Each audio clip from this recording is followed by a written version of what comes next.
Alright, finally did it.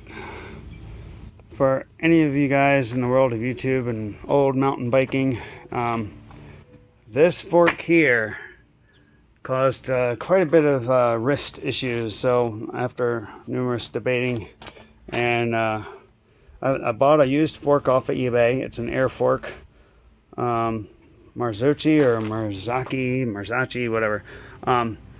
It actually fits my rim. It fits the tire that I had on the old fork.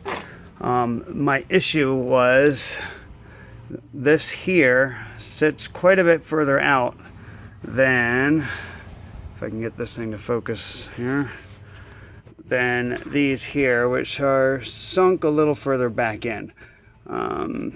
I do apologize for the Blair Witch Project type of videoing here. So this section there, these were hitting that when I first tried putting it in place. So if you look right there, I basically had to extend these little deals here. They fit on the inside of, well, you can't really quite see it here. I already put it together.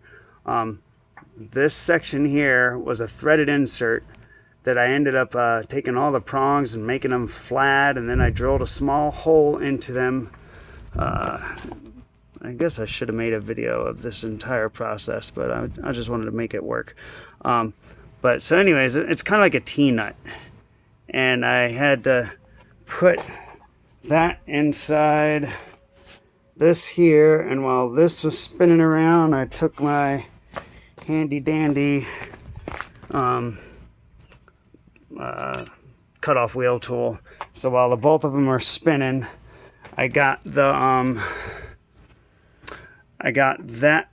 washer to fit in that little spot there, and then the hole is drilled for, if you ever take one of these apart, you'll see where there's a spring in there that kind of holds this out and away from the rim.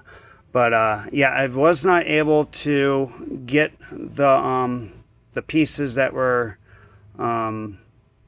sent along with the fork to fit these brakes here. You know, it was a cost prohibitive issue. Trying to get disc brakes and a disc hub and a disc rim and all that stuff. It just was not going to be feasible. So if you're in the same situation, wanting to go with an air fork instead of a spring fork to try to keep it from nose diving and being really heavy, that's kind of what you have to do. I'll show you the cost here. $8.81 total. Now subtract I don't know, like $1 or $2 of those, because I ended up not using these. I bought two lengths because I wasn't sure how much I was going to need. It was a spur of the moment thing. I'm like, you know what? Yeah, let me see if I can make this work. So what I had to do on top of modifying those little threaded T-nut deals, see these here, they're welded in place. And instead of drilling 3 holes, I just drilled one and put it, well, if you can see through this metal, I basically put it right on the middle section there. And these deals here, once you put it in place, you tighten that up, and there's another spring that kind of fine tunes how much this is going to pull away. But it works very well. And yeah, so now I have an upgraded fork without having to spend thousands of dollars on something fairly light and comparable, because I really do like this bike. And let me also get some pointers from the world of trying to get it done on the cheap. I've got 3 up front and 8 in the back, and I don't like the grip shift. So what I'm wondering is, again, cost being an issue. Has anybody put the 1x11 or 1x12s on these? And I'm not super duper name brand. I'm more like functionality and cost. If anybody's watching this video, I'm not like a super duper popular guy, and I don't even know how many views I'll get. But if anybody has some pointers, like should I just keep what I got, or just save up and spend big money on the carbon fiber stuff, because I don't want steel. I'm okay with aluminum.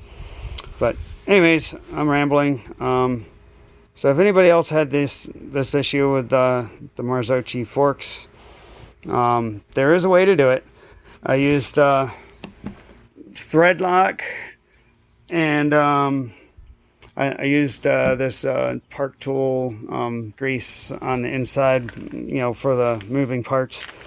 But I used the thread lock on the back of that section there. So before I screwed that screw all the way in, the other thing that you almost have to do is you start from the front where that that threaded insert piece goes into, and you basically, because it's painted on the back and it's a little smooth, but so it's not completely flush.